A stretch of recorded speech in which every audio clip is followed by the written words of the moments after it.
لیکن تجھے پتہ نہیں کہ یہ کسی ماں کا بیٹا ہے، پتہ نہیں کسی بیوی کا شوہر ہے۔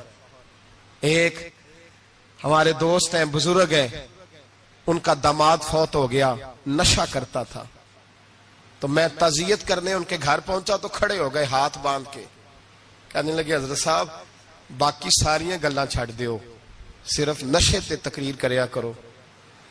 وہ جب جیتا تھا تو تب بھی اس کے بچے یتیم ہی تھے، یتیم ہی تھے۔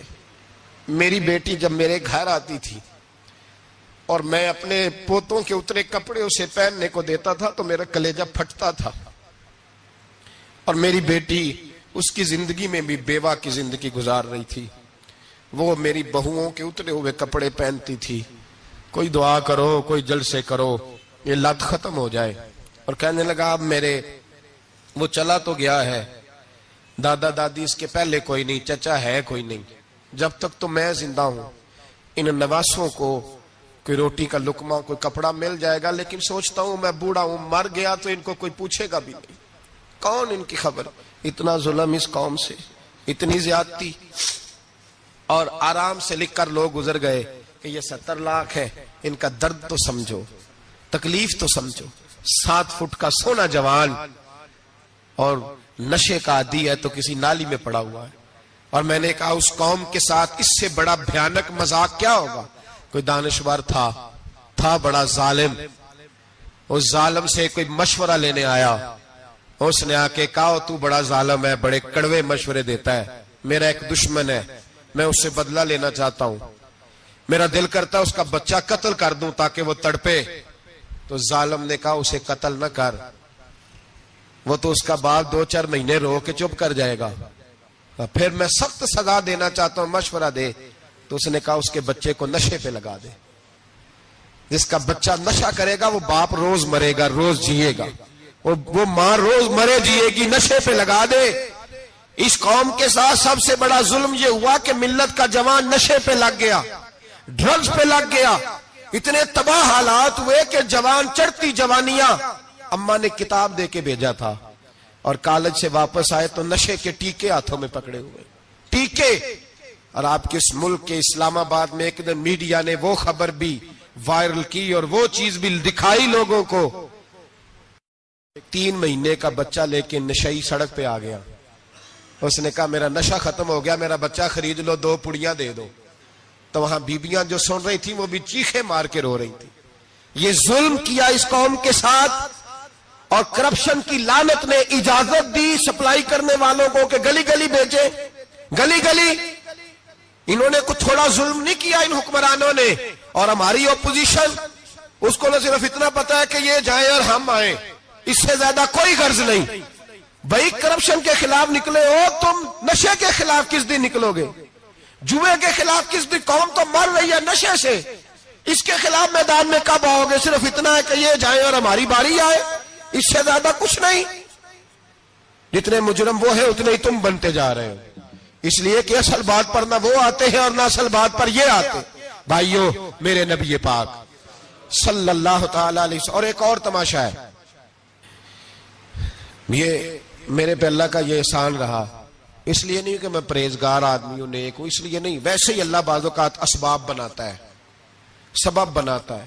مجھے نہ شراب کے رنگ کا پتہ ہے، نہ اس کی خوشبو کا پتہ ہے، نہ میں نے کبھی زندگی میں دیکھی ہے، یہ کرم ہے میرے حضرت صاحب کا، میں نے نہیں دیکھی، مجھے نہیں پتا کیسی ہوتی ہے، کچھ باتیں میں نے سنی ہیں۔ ایک محفل میں بیٹھا تھا مجلس میں، تو ایک شخص نے کہا کھانسی نہیں جاتی بچے کی، دوسرا اس کو مشورہ دے رہا ہے، کھانسی نہیں جاتی، بڑی دوائی دیسی بھی فلاں بھی بڑی کھائی، مشورہ دیا اس کو کہ تو اس طرح کر، اس کو نا شراب کے 2-4 چمچے پلاؤ، کہتے ہیں جی اس کو نا یہ پلاؤ تو صحیح ہو جائے گی۔ تو میں نے پلٹ کے اس کی طرف دیکھا، میں نے کہا کوئی عقل کر، کیا مشورہ کرنا؟ مولانا میرا تجربہ ہے۔ میں نے کہا تیرا تجربہ افضل ہے یا رسول اللہ کا فرمان زیادہ افضل ہے؟ تیرا تجربہ افضل ہے۔ حضرت ام سلمہ رضی اللہ تعالیٰ عنہ کہتی ہے میں نے عرض کی یا رسول اللہ صلی اللہ علیہ وسلم میری بچی بڑی بیمار ہے، تو مجھے کسی نے کہا ہے یہ تھوڑی سی نشے والی چیز ہے، یہ بنا کے تیار کر کے دو، صحیح ہو جائے گی، بیمار ہے بچی تو یہ نشے والی چیز ہے، اس کو تیار کر کے دو، تھوڑا نشہ ہے۔ اگرچہ بعض میں نے شروع میں کہا بعض لوگ مریض کو, سخت مریض کو ایسی ادویات جو مجبوری بن جائے اس کی گنجائش اور اجازت دیتے ہیں. محتاط علماء تو اس میں بھی بہت ساری چیزیں پہلے بیان کرتے ہیں, لیکن اس نے کہا جی نرا نشہ دینا ہے شفا کے لیے. تو حضرت ام سلمہ کہتی ہے میرے نبی پاک نے میری طرف دیکھا, میری طرف, تو میں نے کہا یا رسول اللہ آپ کیا فرمانا چاہ رہے ہیں؟ تو نبی پاک نے فرمایا ام سلمہ کبھی ناپاک چیز میں بھی شفا ہوئی ہے, کبھی ناپاک چیز میں بھی, کبھی شراب اور خمر میں بھی شفا ہو سکتی ہے. شفا رب کریم نے رکھی ہے پر شہد کے اندر رکھی ہوئی ہے, شفا اللہ نے رکھی ہے قرآن مجید میں رکھی ہوئی ہے. تو اس میں بھی کبھی یہ حضور نے بیان کیا ہے کہ اس کے اندر شفا ہو سکتی, تو امت کتنی دلیری کرتی ہے جو یہ مشورے دیتی ہے کہ اس کے اندر نشہ ہے, شراب ہے, تو کھانسی چلی جائے گی تو فلانی بیماری چلی جائے گی. نہ آؤ ان چیزوں پہ, نہ اپنے ایمان کو خرابی دو, اور نہ ایسی باتیں کرو جس سے کہ ڈائریکٹ رسول اللہ صلی اللہ علیہ وسلم کے واضح ارشادات کی مخالفت ہو. میرے نبی پاک صلی اللہ علیہ وسلم نے فرمایا, اور پھر کچھ لوگ کہتے ہیں تھوڑی پی ہے جی. اب تو میں تجزیے میں پڑھ رہا تھا کہ ایسی شراب ایجاد ہو گئی ہے, لوگ شراب پیتے ہیں اور وہ مست بھی رہتے ہیں, کار بھی چلاتے رہتے ہیں, کہتے ہیں جی نہیں ہمارا ذہن معاف نہیں ہوا تو یہ والی صحیح ہے, نشہ نہیں لاتی. میرے نبی پاک صلی اللہ علیہ وسلم نے فرمایا جس چیز کی تھوڑی مقدار, زیادہ مقدار حرام ہے اس چیز کی تھوڑی مقدار بھی حرام ہے. جس کی زیادہ مقدار حرام ہے اس کی تھوڑی بھی.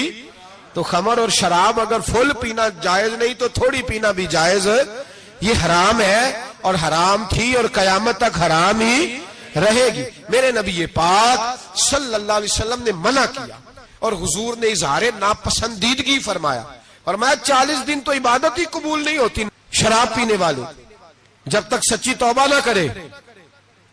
ایک دن صحابہ بیٹھے تھے سارے, حضرت ابوبکر صدیق بھی تھے, فاروق اعظم بھی تھے, عثمان غنی بھی تھے, ڈھیر ساری تعداد تھی صحابہ کی, سارے تشریف فرما تھے. حضرت عبداللہ ابن عمر رضی اللہ تعالیٰ عنہ حدیث کے راوی ہیں اور مستدرک للحاکم کے اندر, ابن حبان کے اندر یہ روایت موجود ہے. فرماتے صحابہ نہ بات کر رہے تھے, اور بات یہ کر رہے تھے کہ یار لوگوں کو گناہوں سے کیسے روکا جائے,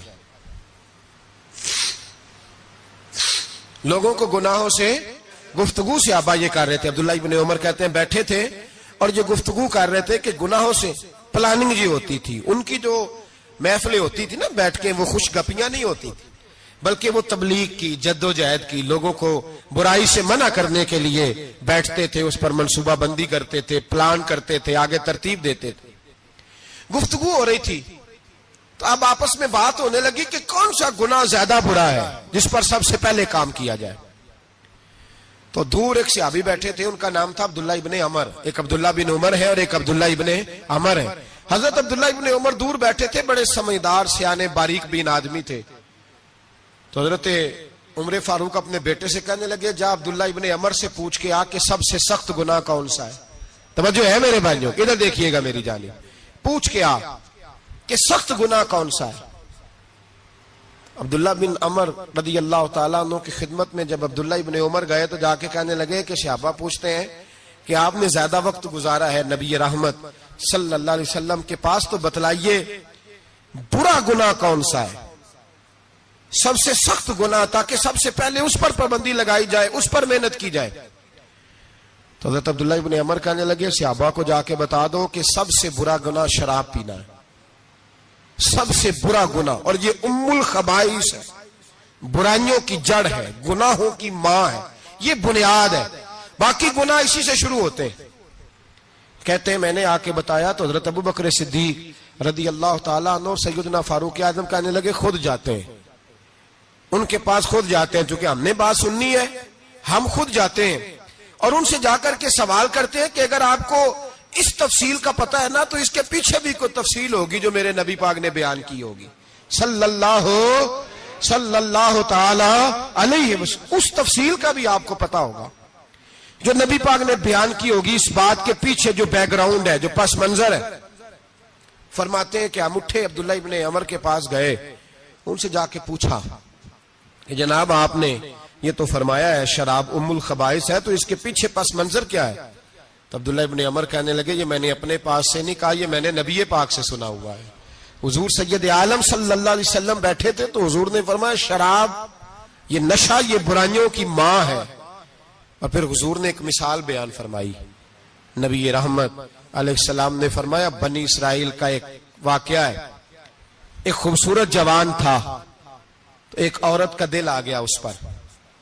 یہ یاد رکھ لیں, ہم لڑکوں کو منع کرتے رہتے ہیں لیکن ہمیں گھر کی بچیوں پر بھی توجہ دینی ہوگی, ہمیں ان کے فون پر بھی نگرانی کرنی ہوگی, ہمیں وہاں بھی غور کرنا ہوگا. اس لیے کہ اگر کوئی بچی گنجائش نہ دے تو میرا خیال ہے کہ لڑکا جرت کرنے کی طاقت نہیں رکھتا. تو وہاں بھی ان کی اماں سے کہے کہ پابندی لگائے, بچی کسی کا موبائل لے کر کے کہیں اس کو استعمال تو نہیں کر رہی, اس پودے پر بھی توجہ دے, درخت بننے سے پہلے اس کی بھی نگرانی کریں, یہ بھی بڑا ضروری کام ہے. عورت کا دل آ گیا تو نبی پاک علیہ الصلوۃ والسلام فرماتے اس نے کوئی بہانہ لگایا, کسی کو کہا کہ اس نوجوان کو بلا کے لاؤ, اس کو کہو کہ ہم نے کوئی گواہی لینی ہے تجھ سے. وہ نوجوان آیا, ایک کمرے میں داخل ہوا تو اگلے کمرے میں لے گئے, وہاں داخل ہوا تو اس سے اگلے کمرے میں لے گئی, وہ داخل ہوا تو اسی طرح 7 مکفل کمروں میں لے گئی. میرے کریم رسول میرے محبوب پاک علیہ السلام فرماتے ہیں, صحابہ کو سمجھا رہے ہیں میٹھے لب و لہجے میں, فرماتے ہیں جب سب سے پچھلے کمرے میں لے گئی تو ایک لڑکا بندھا ہوا تھا وہاں رسیوں سے, شراب کا پیالہ پڑا ہوا تھا. اور بی بی کہنے لگی کوئی گواہی شوائی نہیں لینی, تجھے اس لیے بلایا ہے کہ تیرے اوپر دل آ گیا ہے, اب میرے ساتھ منہ کالا کر. تو وہ جوان کہنے لگا نہیں, میں نے اپنے نفس کو پاک رکھا ہوا ہے, میری نظر بھی پاک ہے, دل بھی پاک ہے, اور اس کی برکت یہ ہے کہ رب نے میری روح کو بھی پاک رکھا ہوا ہے, تو میں یہ حرکت نہیں کر سکتا. پاک لوگ پلید کاموں کی جانب توجہ نہیں کرتے, میں یہ حرکت نہیں کر سکتا.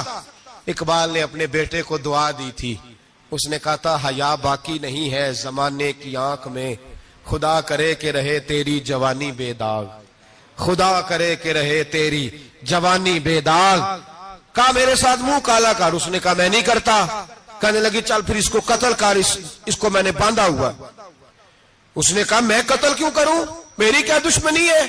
کہا پھر شراب پیو, کہا میں شراب بھی نہیں پیتا. تو وہ کہنے لگی اب تو میں نے تجھے اپنے چنگل میں پھانس لیا ہے, اب تو یہاں سے بچ کے جا نہیں سکتا, اور اگر تو باہر جائے گا تو میں شور کروں گی, لوگ جمع کروں گی, اس نے میری عزت آبرو پہ ہاتھ ڈالا ہے, تو بچ تو نہیں سکتا, ایک کام تو کرنا پڑے گا. محبوب فرماتے ہیں اس نوجوان نے سوچا کہ زنا بھی بہت بڑا جرم ہے, قتل بھی بہت بڑا گناہ ہے, چلو اب مجبوری ہے تو شراب پی لیتا ہوں. لیکن وہ سمجھا نہ کہ شراب تو بنیاد ہے. اس نے ایک پیالہ جو پیا, کہنے لگا ایک اور دے دو, دوسرا پیا تو کہنے لگا ایک اور دے دو. اب 3 پیالے 3 بوتلیں شراب جو پی چکا تو خماری چڑھ گئی. اب اس عورت کے قریب جانے لگا کہ میں تیرے ساتھ زنا کروں گا. اس نے کہا جب تک میں قریب نہیں آنے دوں گی جب تک تو اسے قتل نہ کرے. اس نے اسے قتل بھی کیا, زنا بھی کیا.